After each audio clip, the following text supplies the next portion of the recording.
most agencies have costs around infrastructure, people, and contracts and grants. That's how they deliver their programs. In some agencies, it's people-centric, and in many agencies, their major appropriation is 85% people costs.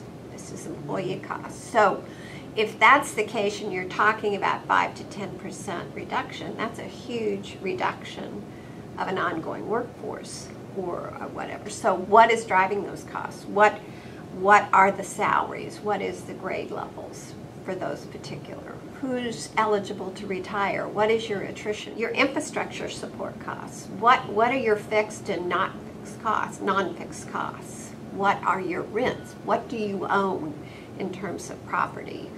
What are your leasing arrangements? What are those contractual agreements with regard to utilities and other things? What can you manage with respect to those budgets?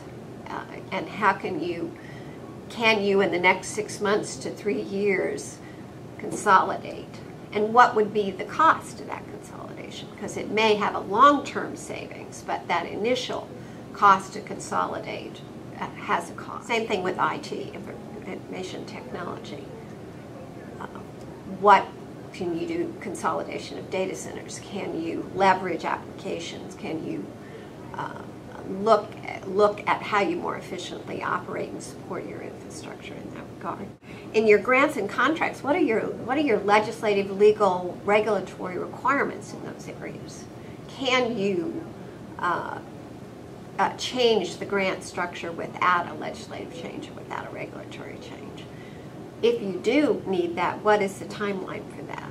And what is the likelihood of that success in that period of time? What is the impact? What is the policy impact? What is the program impact? All these are kind of cost drivers. So how do they relate to your performance of your mission and your agency responsibilities, programs? So you need the facts. You need to understand the costs.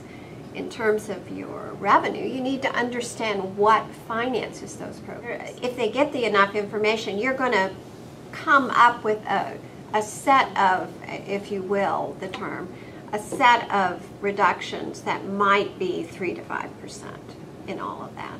When you're looking at the next 5 to 10, those are harder options. Those are programmatic. Those are looking at changes in your programs or your structures.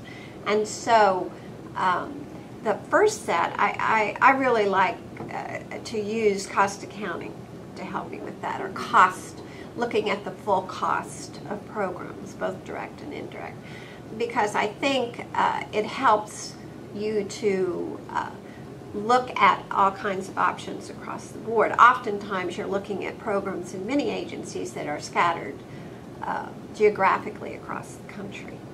And when you understand what's driving the costs and what their outcomes of their programs are with relation to other geographical areas or other programs, the light bulb goes off for many managers. Well, why do you do that with fewer people? Why are your costs higher than mine in this particular area? And that discussion, if the information is presented easily for people to see, and you pull together the cost information, it's accurate, it's defensible, but you present it in a way that they can easily compare across the different entities. Then the discussion starts happening, and then you create an environment where it becomes positive to make efficiency changes in those organizations, or you understand why. You have less options in those areas. So I really like people understanding the full cost of operation. The other thing is that I think